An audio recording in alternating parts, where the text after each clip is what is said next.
ডোমকলের বিলাসপুরে ইফতারের রান্না থেকে ভয়াবহ অগ্নিকাণ্ড। ক্ষতিগ্রস্ত পরিবারের পাশে দাঁড়ালেন সিপিআইএম নেতা। ডোমকলের বিলাসপুর এলাকায় রান্না করতে গিয়ে ভয়াবহ অগ্নিকাণ্ডে পুড়ে ছাই হয়ে গেল ঘর। জানা গিয়েছে এলাকার বাসিন্দা এহসান মণ্ডলের বাড়িতে রান্না চাপানোর কিছুক্ষণের মধ্যেই আগুন লেগে যায়। মুহূর্তের মধ্যেই আগুন দাউ দাউ করে ছড়িয়ে পড়ে গোটা বাড়িতে। আগুনের তীব্রতায় আসবাবপত্র, নিত্য প্রয়োজনীয় সামগ্রী সহ সংসারে প্রায় অনেক কিছুই পুড়ে যায়। স্থানীয় বাসিন্দারা প্রথমে আগুন নেভানোর চেষ্টা করলেও পরিস্থিতি নিয়ন্ত্রণের বাইরে চলে যায়। পরে দমকল বাহিনী এসে আগুন নিয়ন্ত্রণে আনে। ঘটনার খবর পেয়ে দ্রুত ঘটনাস্থলে পৌঁছান ডোমকল সিপিআইএম এরিয়া কমিটির সম্পাদক মোস্তাফিজুর রহমান রানা। তিনি ক্ষতিগ্রস্ত পরিবারের সঙ্গে কথা বলেন এবং প্রাথমিক সহায়তার আশ্বাস দেন। পাশাপাশি প্রশাসনের কাছে দ্রুত ক্ষতিপূরণের দাবি জানান। মোস্তাফিজুর রহমান বলেন, রোজার মাসে এমন দুর্ঘটনা অত্যন্ত দুঃখজনক।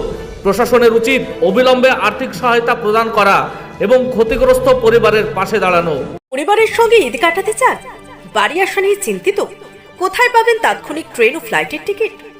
আমরা মুর্শিদাবাদের সবচেয়ে বিশ্বস্ত এবং নির্ভরযোগ্য ট্রাভেল এজেন্সি বাপি ট্রাভেলস।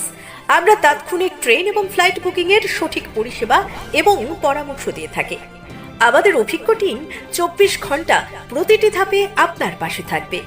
আপনার টিকিট বুকিং থেকে শুরু করে বোর্ডিং পাস, এমনকি এয়ারপোর্টে প্রবেশ পর্যন্ত। তাহলে আর দেরি না করে আপনার যাত্রাপথকে আগের চেয়ে আরও সহজ ও নিরাপদ করতে আজ যোগাযোগ করুন আমাদের সাথে। আমাদের ঠিকানা ডোমকল বাস স্ট্যান্ডের নিকট, মুর্শিদাবাদ। যোগাযোগ নাম্বার 9134343408 অথবা 9775750808।